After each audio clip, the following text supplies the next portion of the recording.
October 14, 1957. 2:14 a.m. Lenox Avenue, Harlem. Silence in Harlem is rare. It is a city that breathes in jazz and exhales in sirens. When true silence falls, it does not mean peace. It means something is hunting. Ellsworth, Bumpy, Johnson sits in his armchair by the window. The lights are off. The tip of his cigarette is the only red star in the room. He is not sleeping. Kings do not sleep when the wolves are hungry. Outside, the sound of tires on wet pavement. Heavy tires. A luxury suspension groaning under weight. A Lincoln or a Cadillac. It slows down, but does not stop. A car door does not open. Instead, there is a soft thud on the front stoop. Then, the engine revs, low, guttural, and fades into the distance toward 125th Street. Bumpy does not move immediately. He counts to 10. He listens for footsteps. He listens for the click of a safety being disengaged. Nothing. He stands up. His movement is fluid, noiseless. He walks to the door, unlocks the 3 deadbolts with a practiced rhythm. Click. Click. Click. He opens the door just enough to see. A brown envelope lies on the mat. No name. No stamp. Just a package delivered by the night itself. Bumpy retrieves it. He locks the door behind him. He does not turn on the lamp. The streetlights filtering through the blinds are enough. He sits back down. The paper feels thick, expensive. The kind of stationery used by men who sign death warrants with fountain pens. He tears it open. Inside, there are no words. No ransom note. No demands. Just 2 things. First, a photograph. Black and white. Grainy, but clear enough. It shows Mamie Hatcher, his wife, walking out of a grocery store on 135th Street. She is smiling. She is holding a bag of apples. The photo was taken from a distance, maybe across the street. But there is a mark on it. A red circle drawn in grease pencil around her head. Second, a small object slides out of the envelope and hits the wooden table with a heavy, metallic clink. A bullet. A .38 special. The lead tip has been filed down. A hollow point. Designed not just to kill, but to tear. Bumpy stares at the objects. His heart rate does not increase. His hands do not shake. His face remains a mask of granite. But inside, something shifts. A tumbler's in a lock falling into place. In the underworld, there are rules. You kill a soldier, that is business. You kill a boss, that is a coup. But you never, ever touch the family. The wife is off limits. The children are invisible. This is the line that separates gangsters from animals. Tonight, the Mafia did not just cross that line. They erased it. Upstairs, Mamie is sleeping. She is dreaming of a life where her husband is just a businessman, not a legend whispered in fear. She does not know that downstairs, her life has just been used as a bargaining chip. Bumpy picks up the bullet. He rolls it between his thumb and forefinger. It is cold. It smells of oil and intent. He knows who sent it. The style is arrogant. The message is loud. It reeks of the Genovese faction. They want the numbers racket in East Harlem. They want him to kneel. They think fear is a universal language. They are wrong. Fear is a language Bumpy Johnson stopped speaking years ago. He lights another cigarette. The flame illuminates his eyes for a split second. They are not angry. They are dead. The kind of dead that comes before a funeral. He does not wake his wife. He does not call his soldiers. Not yet. He sits in the dark, smoking, letting the rage distill into something purer. Something colder. Something useful. They wanted a reaction. They wanted him to run. They wanted him to panic. Instead, they just gave him permission. When you threaten a man's empire, you fight his army. When you threaten a man's wife, you fight the devil himself. Bumpy exhales smoke into the darkness. Mistake, he whispers. The war has begun. But the first shot will not be fired with a gun. It will be fired with silence. October 14, 1957. 6 a.m. The brownstone. The sun rises over Harlem like a bruised eye, gray and swollen with rain clouds. Inside the brownstone, the coffee is brewing. The smell is rich, normal. It masks the scent of gun oil that still lingers on Bumpy's fingers. He is already dressed. Charcoal suit. White shirt, starched stiff. Tie knotted with mathematical precision. To look at him, he is a man preparing for a board meeting, not a massacre. Mamie walks into the kitchen. She is wearing her robe. She looks tired but soft. "You're up early," she says. Bumpy pours her a cup. His hand is steady. "Couldn't sleep. Too much business on my mind." He kisses her on the forehead. His lips are warm, but his eyes are scanning the window behind her, checking the street, the rooftops, the parked cars. "Don't worry about business today," she says. "Just come home early." "I will," he lies. "I always do."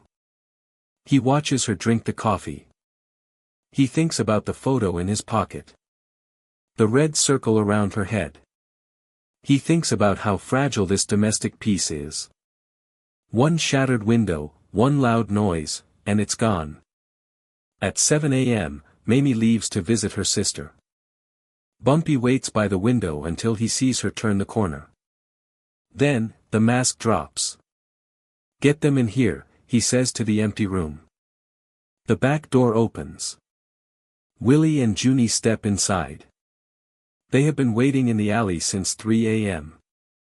They look cold, restless. They know something is wrong. Bumpy never calls a meeting in his kitchen unless the world is ending. Bumpy sits at the small wooden table. He does not offer them coffee. He reaches into his pocket and slides the envelope across the tablecloth. The photo. The bullet. Willie picks up the photo. His eyes narrow. His knuckles turn white. Junie stares at the bullet. He swears softly. "Genovese. Those dirty FS." Junie reaches for his coat, for the gun tucked in his waistband. "I'll get the boys. We'll burn East Harlem to the ground. We'll hit their trucks, there." "Sit down," Bumpy says. The voice is not loud. It is barely a whisper. But it stops Junie cold. "Sit down." Junie sits. "They sent this to my house," Bumpy says. "To my front door. They want you to get the boys. They want you to run into the street screaming for blood. They want us to be loud. Because if we are loud, the police come. If we are loud, we look like a gang, not an organization." Willie puts the photo down gently, as if it is made of glass. "So what do we do, Bump? We can't let this slide." "We don't let it slide. We bury it. But first, we secure the asset." Bumpy leans forward. His eyes are black holes. From this second, Mamie does not walk alone. But she does not see you. If she sees a guard, she gets scared. If she gets scared, I lose focus. I want shadows, not walls. 2 men on the roof across from her sister's. 2 men in the delivery van parked on the block. 1 man inside the grocery store, stocking shelves. I don't care what it costs. I don't care who you have to pay. She breathes, you watch. She moves, you move. And the Genovese? Junie asks. We just let them think they scared you. Bumpy picks up the hollow point bullet. He stands it upright on the table. Let them think I'm freezing. Let them think I'm checking under my bed. A man who thinks he has won stops looking over his shoulder. He stands up and buttons his jacket. I'm going to Flash's diner for breakfast. Same routine. Same table. Open view. Willie looks at him, shocked. You're going out there. You're the target, Bumpy. They marked you. Exactly, Bumpy says, checking his cufflinks. I am the bait. If they are watching Mamie, they are watching me. I need them to look at me so they don't see what you two are about to do to their operation. What are we about to do? Willie asks. Bumpy walks to the door. He stops, his hand on the latch. You are going to find the man who drove the car last night. You are not going to kill him. You are going to bring him to the basement. I want to know who gave him the envelope. And I want to know which hand he used to hold it. He opens the door. The cold morning air rushes in. Because I'm going to cut it off. Bumpy steps out onto the stoop. He pauses, offering a perfect target for anyone watching from the rooftops. He lights a cigarette. He inhales deeply. Let them look. The king is not hiding. The king is hunting. October 14, 1957. 8:15 a.m. Flash's Diner, 7th Avenue. The diner smells of bacon grease and stale tobacco. It is the perfume of Harlem mornings. Bumpy sits in the corner booth. His back is to the wall. His line of sight covers the entrance and the reflection in the window behind the counter. The waitress, Dottie, brings his coffee. Black. No sugar. You okay, Mr. Johnson? You look focused. Bumpy smiles. It is a thin smile. Just thinking about the future, Dottie. Keep the coffee coming. He unfolds the newspaper. The New York Times. He reads the headlines, but his mind is processing the street outside. A blue Chevrolet has circled the block twice. A man in a gray overcoat is standing at the bus stop across the street, but he hasn't looked at the bus schedule once. He is looking at the diner. Genovese's eyes. Amateur eyes. They are trying to intimidate him by letting him know they are there. They want him to sweat. Bumpy turns the page. He eats his eggs slowly. Every bite is a message, I see you. And I don't care. Meanwhile. 110th Street. The garage. The car from the night before, a black 1956 Lincoln, is parked inside a mechanic shop near the river. The driver, a low-level enforcer named Tony, the Ant Russo, is wiping mud off the tires. He is whistling. He thinks the job is done. He dropped the envelope. He scared the king. He is waiting for his payout. He does not hear the side door open. The sound of a pneumatic drill covers the footsteps of Willie and Junie. Willie moves like a shadow. He steps up behind Tony. He holds a heavy wrench wrapped in a thick towel. Tony turns. His eyes widen. He opens his mouth to scream. Thud. The wrench connects with Tony's kneecap. Bone shatters. The scream is cut short as Junie shoves a rag soaked in chloroform into his mouth. Tony drops. He thrashes for 3 seconds. Then he goes limp. Willie looks down. Clean. Junie pops the trunk of their car. Get him in. Bumpy's waiting. They lift the body. No words. No wasted motion. Just professionals doing the dirty work of empire maintenance. 8:45 a.m. Flash's Diner. Bumpy finishes his coffee. He checks his watch. The phone behind the counter rings. Dottie picks it up. She listens, then looks at Bumpy. "It's for you, Mr. Johnson. Says it's about your dry cleaning." Bumpy stands.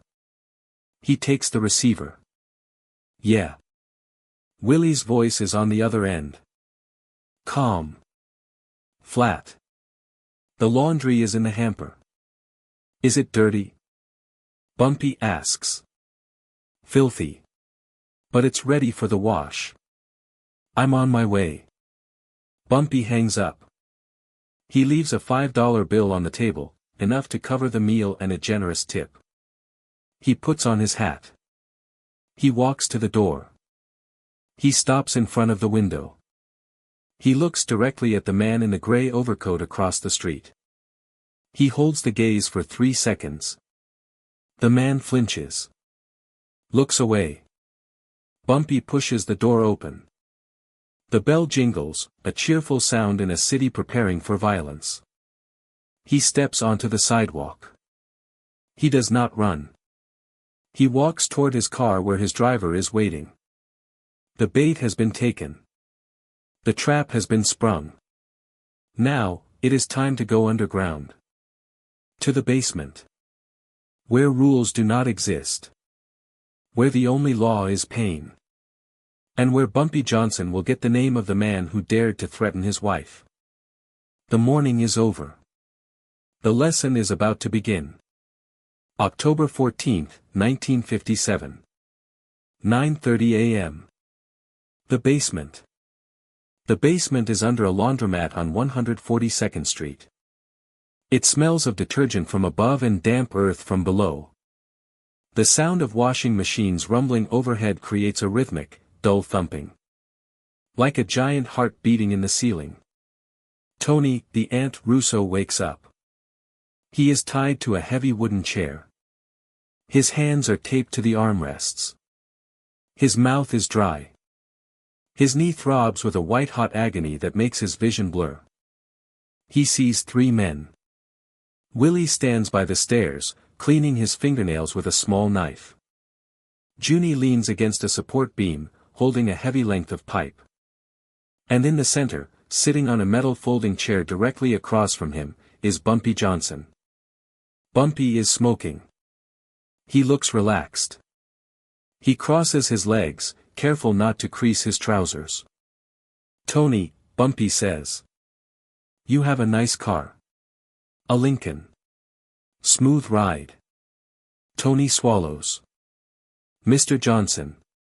I swear, I didn't know it was, shoo." Bumpy holds up a hand. "Don't insult me. You knew.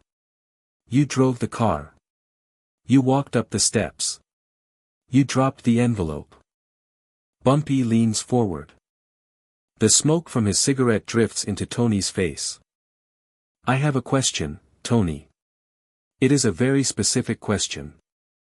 "Anything. I'll tell you anything." "Which hand?" Tony blinks. Sweat stings his eyes. "What? Which hand did you use to hold the envelope? Was it the left? Or the right?" Tony starts to shake. He realizes this is not a negotiation. This is a transaction. A debt collection. "Please.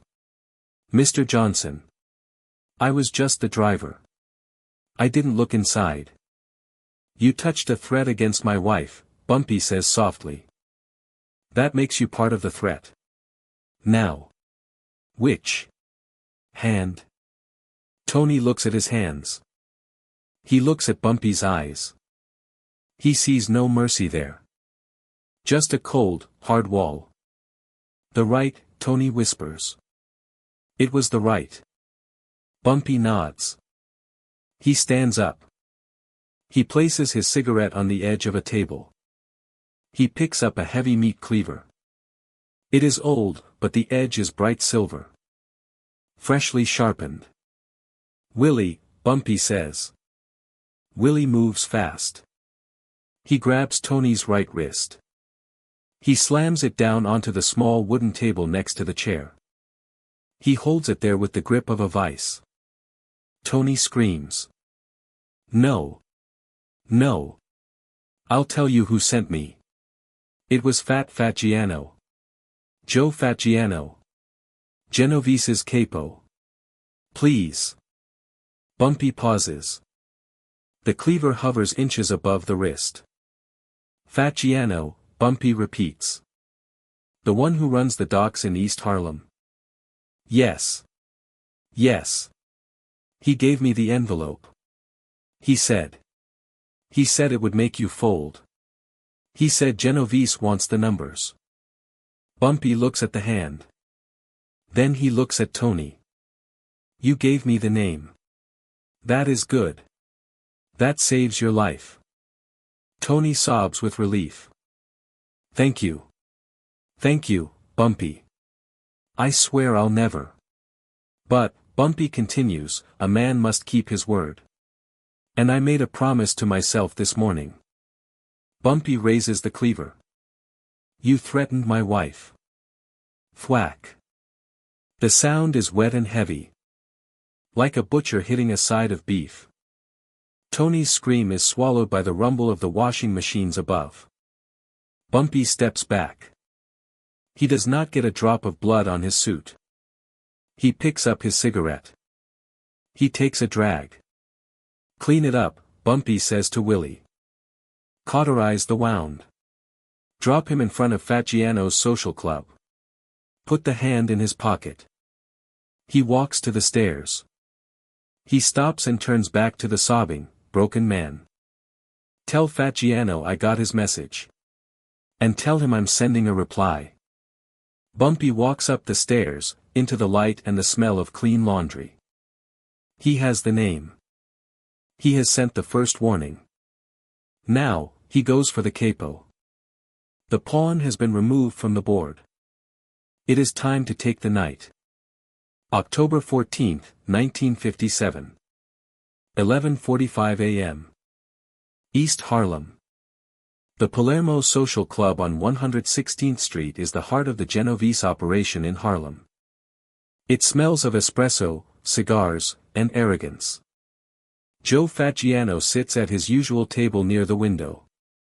He is a heavy man with a face like rising dough. He is laughing. He is telling his underboss, Sal, how easy it was. The great Bumpy Johnson, Giano sneers, wiping espresso foam from his lip. We drop one bullet, and he disappears. My boys say he hasn't left his house all morning. He's probably under the bed. Sal laughs. Maybe he's packing his bags. Let him pack, Giano says. Once he runs, we take the numbers. We take the blocks. We take it all. Outside, the street is quiet. Until it isn't. A black sedan screeches around the corner. It does not slow down. As it passes the club, the rear door flies open. A body is shoved out. It hits the pavement with a sickening thud, rolling twice before coming to a stop against a fire hydrant. The car speeds off, tires smoking, disappearing into traffic. Giano stands up, knocking his chair over. What the hell? He runs outside. Sal follows, hand on his gun. The body on the sidewalk is Tony, the ant. He is conscious, but barely. His skin is the color of wet ash. He is moaning, a low, broken sound. Giano kneels beside him. Tony. What happened? Did the cops do this? Tony shakes his head weakly. His eyes are wide, filled with a terror that Giano has never seen. He said. Tony gasps. Who? Who said? The king. Giano looks down. He sees the blood soaking Tony's right coat pocket. It is heavy. Wet. Bulging. Facciano reaches in. He expects to find a gun. Or a note. Instead, his fingers touch cold, dead flesh. He pulls it out. Tony's right hand. Severed at the wrist. The fingers are curled stiffly, as if still trying to hold on to the envelope he dropped 12 hours ago. Facciano drops the hand. He stumbles back, his face draining of blood. Sal stares at the severed limb on the concrete. Jesus Christ. Joe. Look at the ring. Facciano looks. On the pinky finger of the severed hand, there is a cheap gold ring. But wrapped around the thumb is a piece of paper. Facciano picks it up with trembling fingers. He unfolds it. One word. Written in elegant, cursive script. Delivered. Facciano looks at Tony. He looks at the hand. And then he looks toward West Harlem. The laughter is gone. The arrogance is gone. He didn't run, Facciano whispers. He didn't hide. 12:15 p.m. 125th Street. While Facciano is standing over his driver's severed hand, screaming orders and panicking his crew, Bumpy Johnson is 3 miles away. He is parked across the street from a barbershop. But this is not just a barbershop. In the back room, Facciano keeps his weekly collection money. The cash from the protection rackets, the loan sharking, the gambling. Willie and Junie are in the car with him. They are distracted, Bumpy says. Checking his watch. Right now, Facciano is looking at a hand and wondering if his neck is next. He is not watching the vault. Bumpy lights a cigarette. Go. Willie and Junie exit the car. They pull ski masks over their faces. They carry shotguns. Not to kill. To clear. They kick the door open. Inside, the barbers freeze. Everybody down. Willie shouts. Floor. Now. They move to the back room. The door is locked. Junie blasts the hinges. Inside, 2 of Facciano's counters are stacking cash. They go for their guns. Willie is faster. He pistol whips the first one. Junie kicks the second one in the chest. They grab the bags. Canvas sacks filled with small bills. Street money.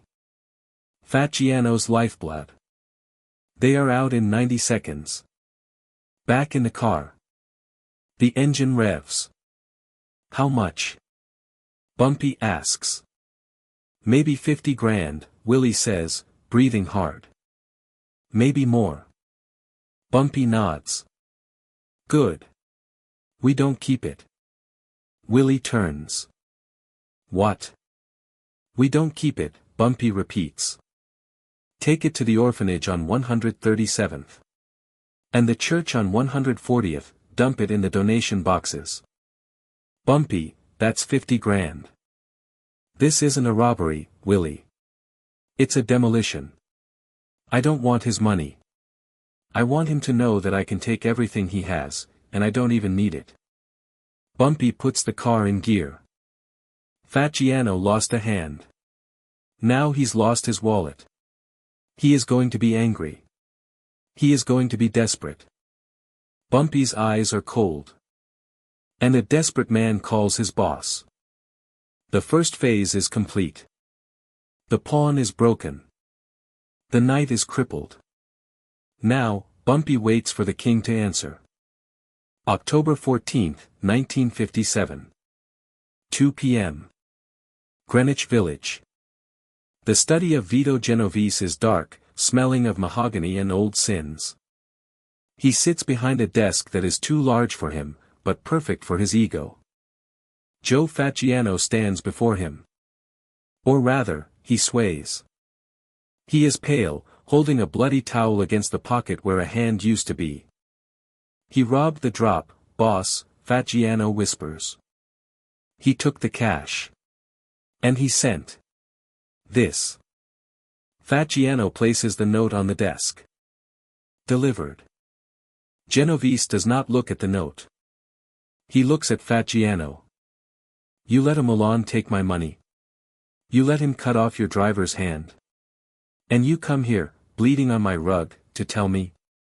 He knew we were coming, Vito. He knew everything. He's a ghost.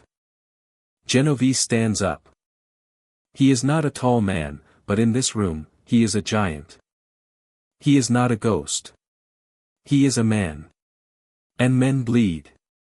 Genovese picks up the phone. He dials a number in Brooklyn. Get the heavy crew. 4 cars. 20 men. Shotguns. Go to Harlem. Start at 110th and burn every number spot until you find him. If you see his wife, kill her first. He hangs up. He looks at Fatgiano. And get this piece of trash out of my sight. 4:15 p.m. 110th Street and Lenox Avenue. The border between Central Park and Harlem. The invisible line. 4 black Cadillacs move in formation. They are heavy with men and steel. They cross the intersection, moving north. They are sharks entering a swimming pool. High above, on the roof of a tenement building, Bumpy Johnson watches through binoculars. 4 cars, he says quietly. 20 men. Standard formation. Willie stands beside him, holding a radio. You want us to hit them with the rifles? No, Bumpy says. That makes noise. Noise brings the police. I want to send them back to Vito broken, not dead. A dead man tells no tales. A broken man spreads fear. Bumpy lowers the binoculars. Close the gate. Willie speaks into the radio. Now. On the street below, 2 massive garbage trucks pull out from the side streets. They move slowly, agonizingly loud. They turn onto Lenox Avenue, one facing north, one facing south. They stop. The drivers get out, lock the doors, and walk away. The Genovese convoy slams on the brakes. They are trapped. The lead driver honks. Move that thing truck. Silence. Then, from the alleys, the children of Harlem appear. Not soldiers. Kids. They run past the cars, laughing, throwing things. Not grenades. Not rocks. Paint. Balloons filled with thick, black, oil-based paint. Splat. Splat. Splat. The windshields of the 4 Cadillacs are instantly covered in black sludge. The wipers smear it, making it worse. The drivers are blind. Get out. Get out and shoot them, the lead capo screams. The doors open. The mobsters step out, guns drawn. But the kids are gone. Disappeared into the alleyways like smoke. Instead, the mobsters find themselves standing in the middle of Harlem, blind, exposed, and confused. And then, the sound begins. From the rooftops, from the windows, from the sewers. A slow, rhythmic clapping. Clap. Clap. Clap. Hundreds of people. Residents. Shopkeepers. Watching. Clapping. It is a sound more terrifying than gunfire. It is the sound of a jungle watching prey. Bumpy picks up a megaphone on the roof. He does not shout. His voice is calm, amplified, echoing off the brick walls. Go home. The lead capo looks up, spinning in circles, trying to find the source. Johnson. Show yourself. You are in my living room, Bumpy's voice booms. You are blind. You are trapped. And in 10 seconds, the police will be here. I called them. I told them there are armed men with Italian accents threatening my neighborhood. Sirens begin to wail in the distance. Approaching fast. The mobsters panic. They can't drive. They can't see. They are holding shotguns in broad daylight. Leave the cars, the capo screams. Run. Back to the subway. Vito Genovese's elite hit squad, 20 armed killers, throws their weapons into the gutter and runs. They run south, toward the safety of the park. They run from the clapping. They run from the voice of the king. Bumpy watches them flee. Cowards, Willie says. No, Bumpy corrects. Tourists. They don't know the terrain. He turns away from the edge of the roof. Burn the cars. Send the wreckage to Greenwich Village. I want Vito to see what his army looks like when it comes to Harlem. Bumpy checks his tie. Now, we escalate. He sent soldiers. I'm going to send him a politician.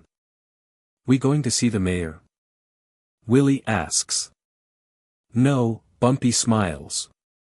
We're going to see the one man Vito fears more than me. Who? Frank Costello. The street battle is won. The psychological war is just beginning. October 14, 1957. 6:30 p.m. The Waldorf Astoria Hotel. The elevator ascends. It is a golden cage moving silently through the spine of New York City. Bumpy Johnson stands alone. He is not wearing a coat. He is not carrying a gun. To enter the Waldorf Towers is to enter a different country. A country where violence is not committed with knives, but with signatures. The doors open on the 42nd floor. Two men in dark suits stand guard. They are not street thugs. They are former NYPD detectives. They know Bumpy.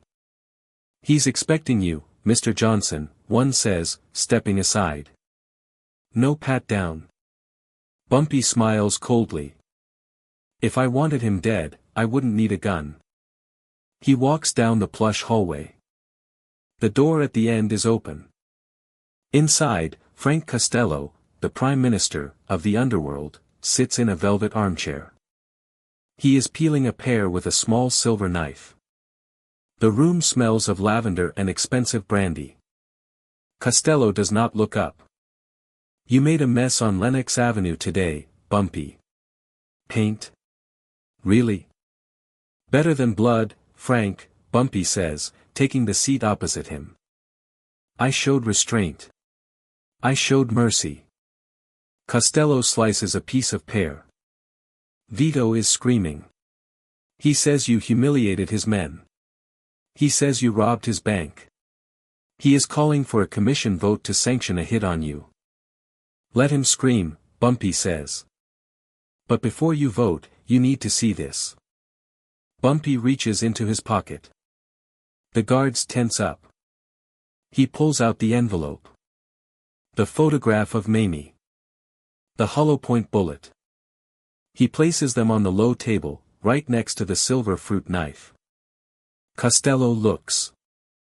He stops chewing. He puts the knife down. For 10 seconds, the only sound is the ticking of a grandfather clock. Costello picks up the photo. He traces the red circle around Mamie's head. His face changes. The polished, diplomatic mask cracks.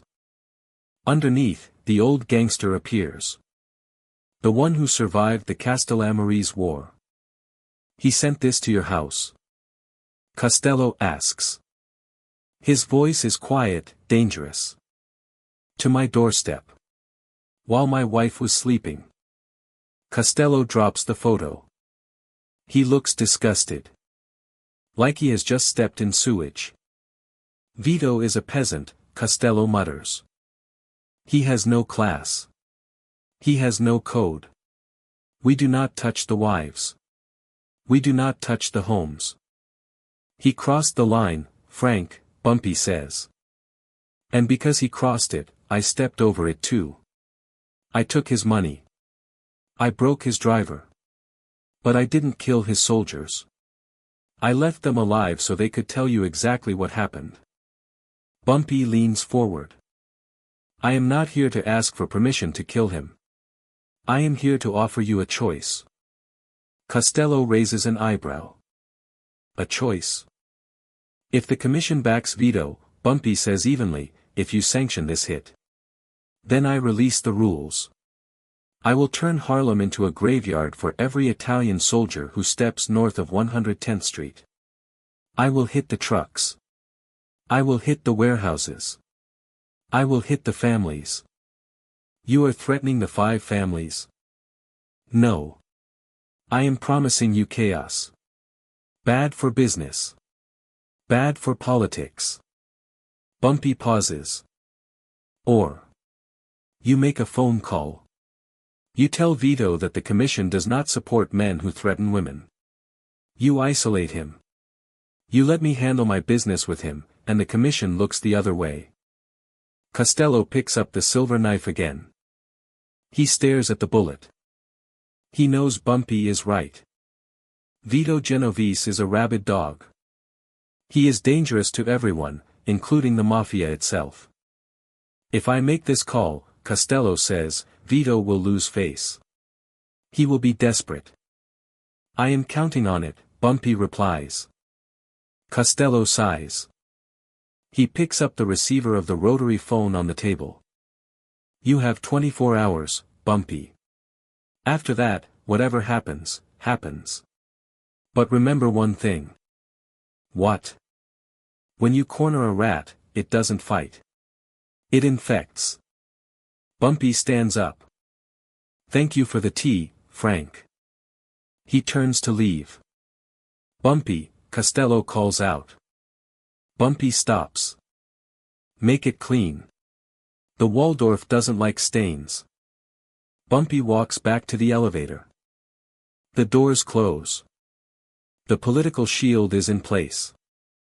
Genovese is alone. Now, the king returns to the jungle. Not to hunt. But to execute. October 15, 1957. 9 a.m. The Genovese Mansion, New Jersey. Vito Genovese stands in his kitchen. He is holding the telephone receiver.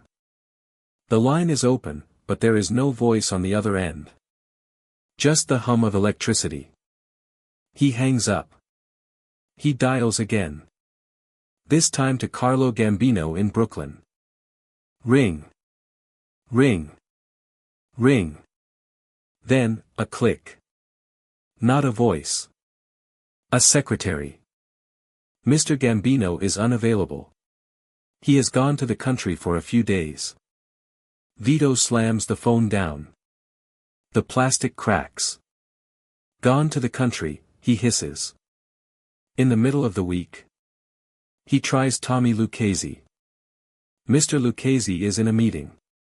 He cannot be disturbed. He tries Joe Bonanno. The line is dead.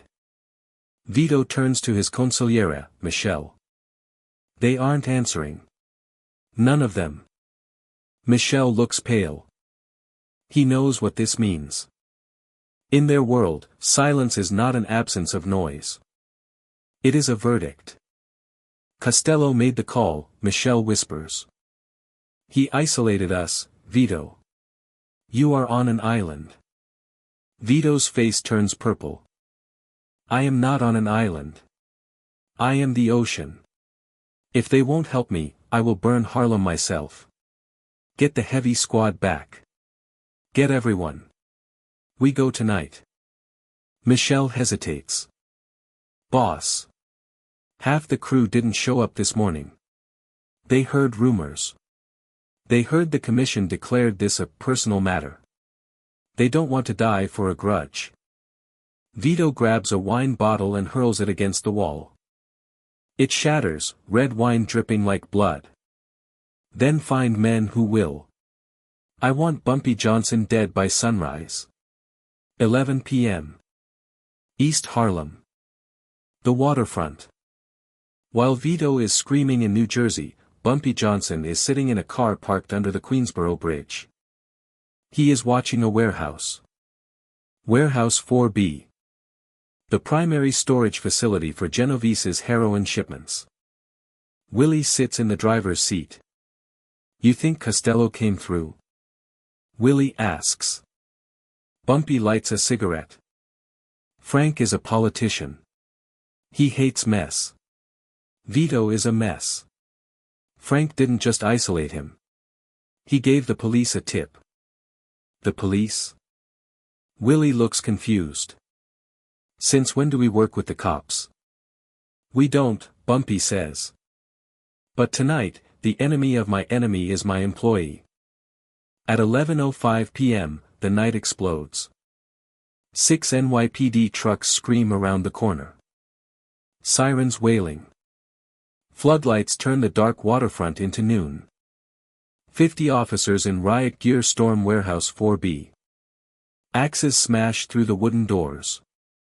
Police. Nobody move. Gunfire erupts. Short, panicked bursts from the Genovese guards inside. The police return fire with heavy machine guns. It is a slaughter. Bumpy watches through the window. He sees men being dragged out in handcuffs. He sees crates of heroin, worth millions, being hauled out by the cops.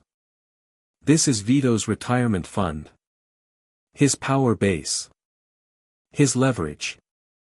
Gone in 20 minutes. That, Bumpy says, exhaling smoke, is what happens when you don't have friends. Willie laughs. Vito is going to have a stroke. No, Bumpy says.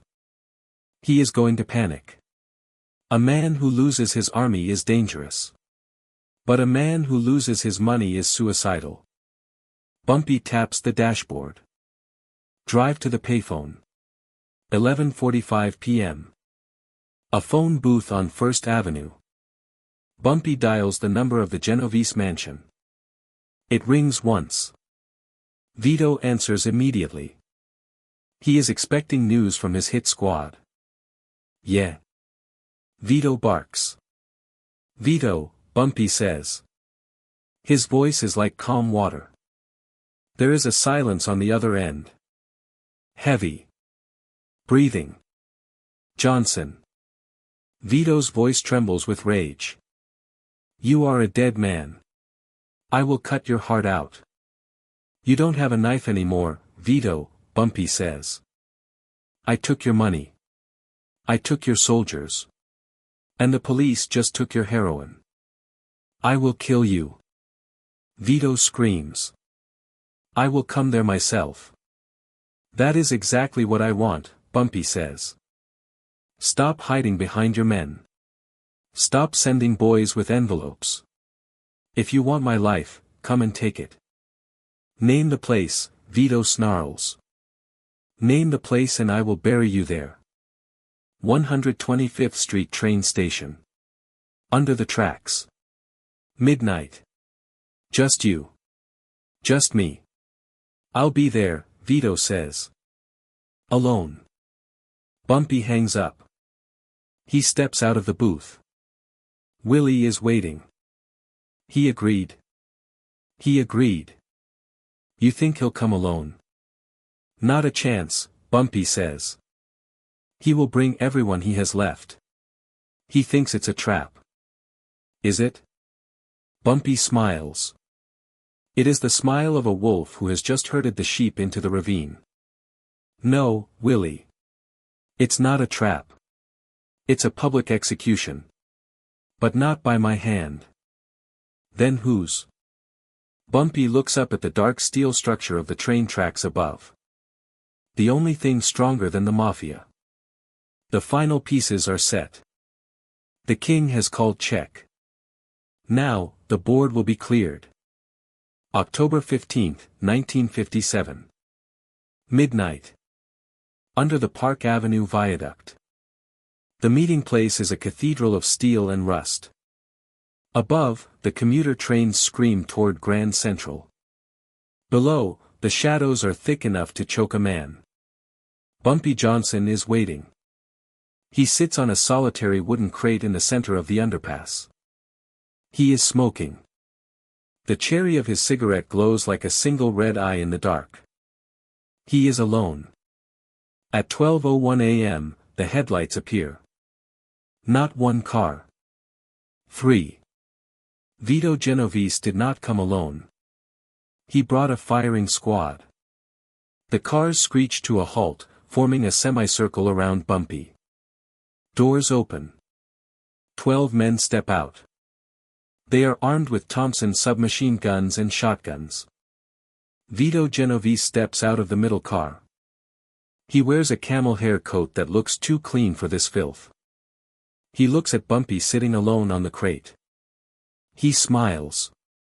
It is a smile of relief. He thinks he has won. "You are a fool, Johnson," Vito shouts over the rumble of an approaching train. "You said, just me. You actually believed a man like me follows rules made by a man like you?" Bumpy does not stand up. He takes a drag. He flicks the ash. "I expected you to break your word, Vito. A dog always returns to its vomit." Vito's face hardens. "Kill him. Cut him into pieces. Throw him in the river." Vito turns to walk back to his car. He expects to hear the roar of machine guns. He expects to hear Bumpy's body hitting the dirt. Instead, he hears nothing. Just the screech of the train wheels overhead. Vito stops. He turns around. "I said kill him. What are you waiting for?"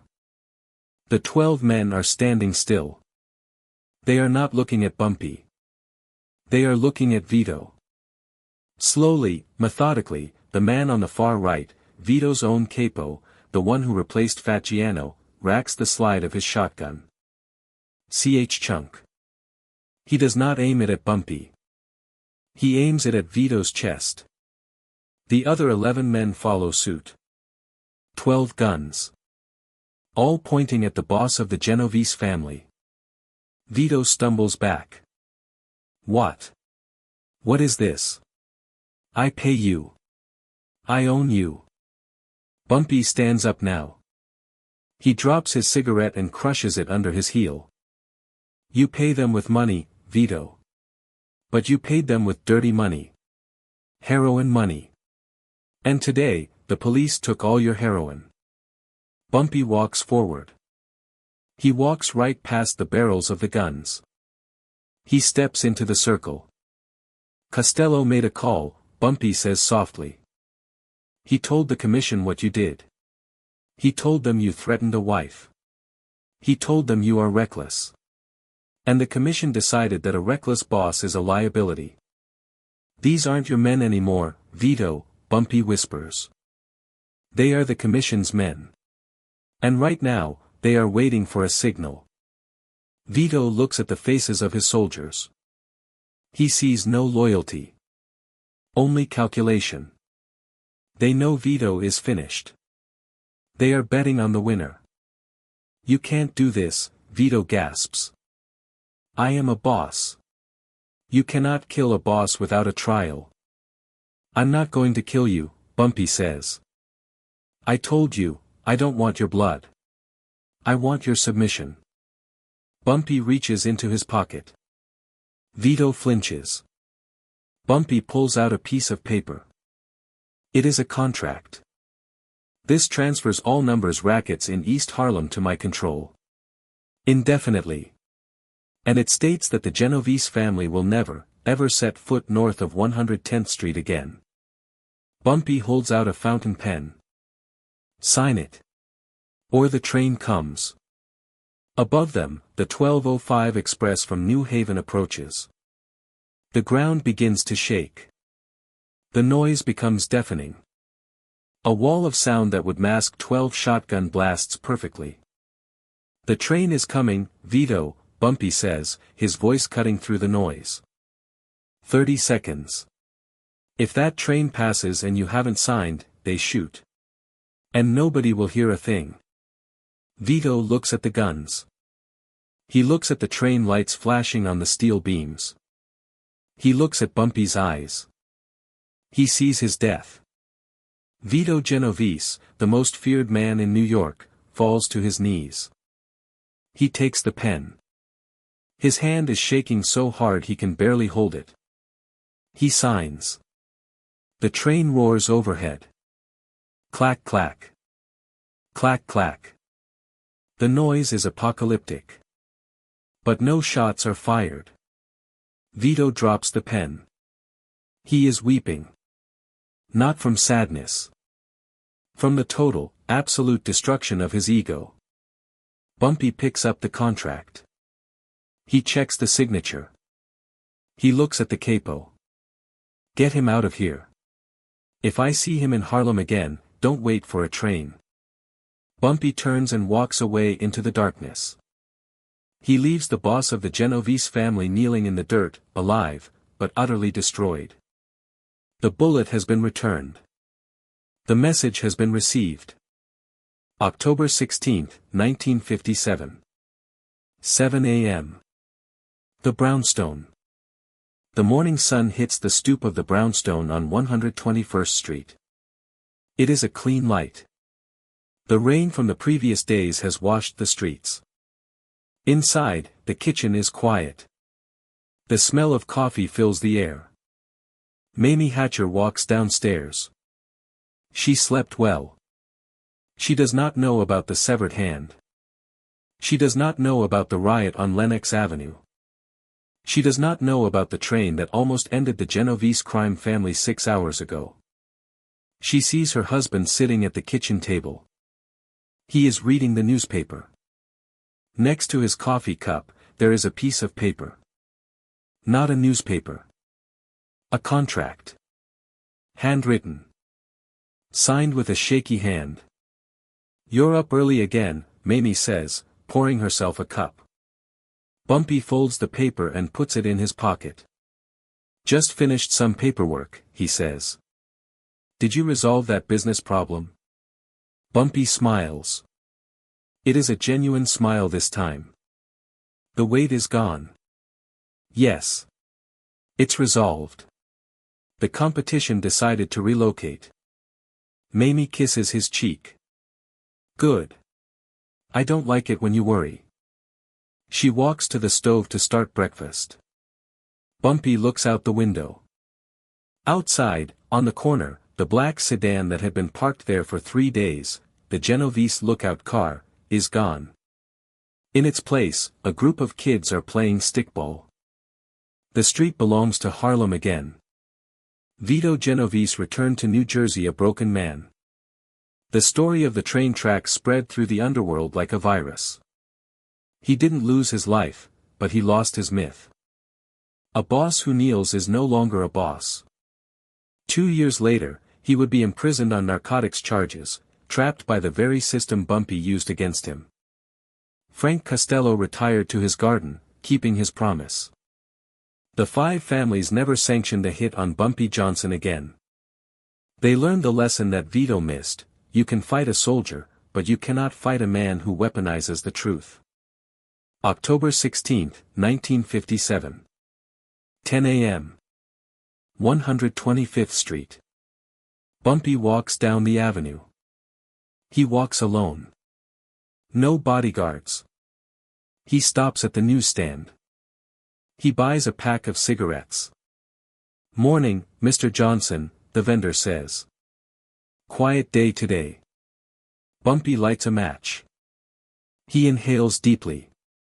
The quiet days are the most expensive, Earl. Because you have to fight like hell to get them. He walks on. People wave. He nods. He is not just a gangster to them. He is the dam that holds back the flood. He reaches into his pocket. He pulls out the photograph of Mamie, the one with the red circle around her head. He stops by a trash can. He strikes another match. He holds the flame to the corner of the photo. He watches the face of his enemy's threat turn to ash. He watches the red circle disappear into black smoke. He drops the burning paper into the metal bin. It is done. In the world of violence, most men are hammers. They see every problem as a nail. They strike hard, they make noise, and eventually, they break. Bumpy Johnson was not a hammer. He was a chess player. He understood that real power is not about who can shoot the fastest. It is about who can control the board so that the opponent has no moves left. He didn't kill Vito Genovese because death is too easy. He let him live because shame lasts longer. He didn't scream. He didn't panic. He stayed calm. And in the end, the Mafia didn't pay in blood. They paid in obedience. If you ever find yourself cornered, remember the train tracks. Remember that silence is louder than a shotgun. And remember that the most dangerous man in the room is not the one shouting threats. It is the one sitting quietly, waiting for the train to come. This is the legend of Bumpy Johnson. This is strategic violence.